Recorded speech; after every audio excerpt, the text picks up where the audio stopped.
மழை வேறு பயங்கரமாக பெய்யுது. அங்கே பாருங்கள்.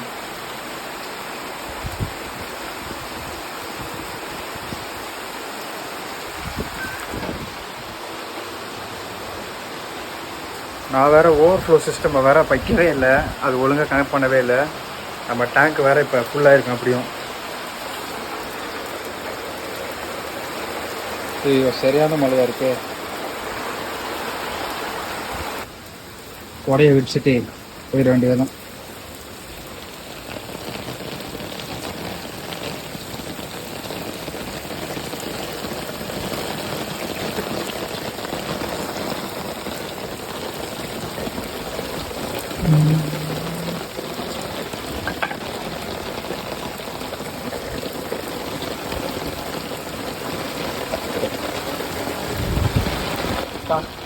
செம்ம மழை. ஐயோயோ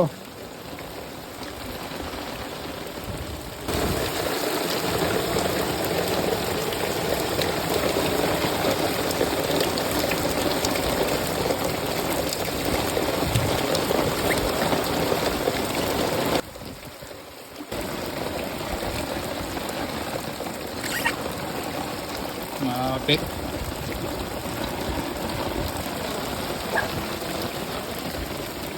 கனெக்ட் பண்ணிட்டேன், நல்லா வேலை செய்யுது.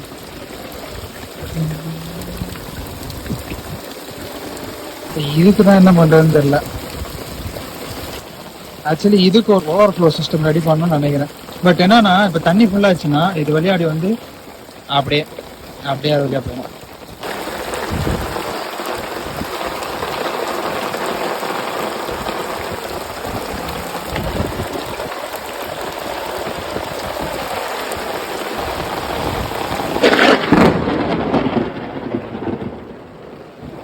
நல்லா பயங்கரமாக இடி அடிச்சது. சரி நானும் கொஞ்சம் ஓரமாக வந்து ஓரமாக வந்து நினச்சேன்.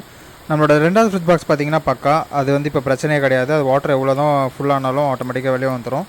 அந்த ஃபஸ்ட் ஃப்ரிட்ஜ் பாக்ஸ் என்ன ஆச்சு அப்படின்னு சொல்லி பார்த்தா அது கொஞ்சம் ஓப்பனாகவே இருந்தது. அது எப்போயுமே ஓப்பனில் தான் வைப்பேன்.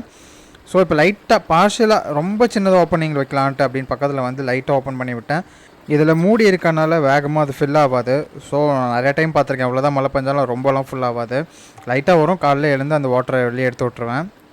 ஃப்ரிட்ஜ் பாக்ஸ்லாம் பக்காவாக இருக்கா செக் பண்ணிட்டு கீழே பிளாஸ்டிக்கில் கொஞ்சம் பிளான்ஸும் 2-3 மாலிஃபிஷும் போட்டு வச்சிருந்தேன். அதுவும் கரெக்டாக இருக்கா செக் பண்ணிட்டு காலையில் வந்து பார்த்தேன்.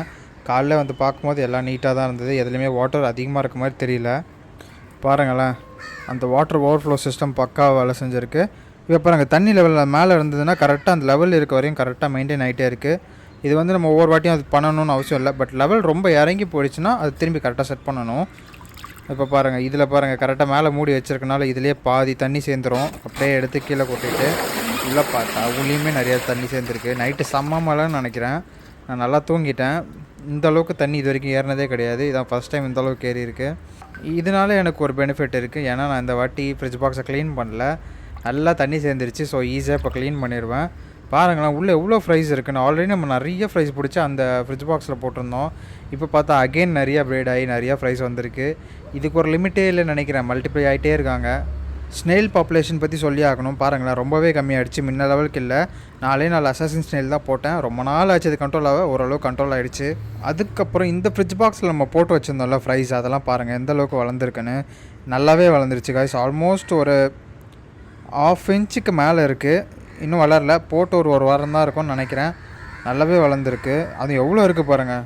எக்ஸஸாக இருந்த தண்ணியெல்லாம் அப்படியே கரெக்டான லெவலுக்கு இறக்கி விட்டுட்டேன். இந்த பாக்ஸுக்கு நான் ஓவர்ஃப்ளோ சிஸ்டம் பண்ணணும். இன்னும் ஒரு 2 பண்ண வேண்டியது இருக்குது. பண்ணிட்டேன்னா கரெக்டாக இருக்கும், நமக்கு பிரச்சனையே வராது. இதில் பாருங்கள் எவ்வளோ ஃப்ரைஸ் இருக்குன்னு. இன்னும் ஃப்ரைஸ் நிறையா வந்துகிட்டே தான் இருக்குது. இதெல்லாம் என்ன பண்ணுறதுனே தெரில. சேல் பண்ணலான்னு கடைக்கு போய் கேட்டால் கடையில் வாங்க மாட்டேன்றாங்க. ஏதோ ஒரு சில கடையில் வாங்குவேன்றாங்க. பார்க்கலாம், நம்ம ஒன்று சேல் பண்ணலாம், இல்லைனா இது மொத்தமாக கிவ்அவே கொடுக்கலாமான்னு யோசிச்சுட்ருக்கேன். பார்ப்போம் என்ன பண்ணலான்றதை பார்ப்போம். இப்போ அதுக்கு ஃபீட் போடுற டைம். ஸோ சாப்பாடு தான் போடுறேன்னு நினச்சி அதை கையை வந்து கடிச்சிட்ருக்கு. அதுவே ஒரு தனி ஃபீல் தான், நல்லா இருக்குது அது கையை வந்து பைட் பண்ணும்போது. அதில் தண்ணி ஃபில் ஆனதுனால ஒரு சில ஃப்ரைஸ் வந்து இந்த பக்கமும் வந்திருக்கு. பாருங்கள், இதுலேயும் 1-2 ஸ்விம் பண்ணிகிட்ருக்கு. ஸோ இதெல்லாம் எடுத்து அந்த பக்கம் போடணும். அதுக்கப்புறம் நம்மளோட ஃபஸ்ட் ஃப்ரிட்ஜ் பாக்ஸ்லேயும் தண்ணி இறக்கிட்டேன். பாருங்கள் செம்ம நீட்டாக இருக்குது தண்ணி. இப்போ கிளியராக ஆகிடுச்சு. அடியில் இருக்க அழுக்கு எல்லாத்தையும் எடுத்து கிளியர் பண்ணிட்டேன். இப்போ சூப்பராக இருக்குது. இந்த வீடியோ பிடிச்சிருந்தா மறக்காமல் நம்ம சேனல் சப்ஸ்கிரைப் பண்ணுங்கள். இந்த வீடியோக்கு ஒரு லைக் கொடுத்துருங்க. அடுத்த வீடியோவில் பார்க்கலாம். பாய்.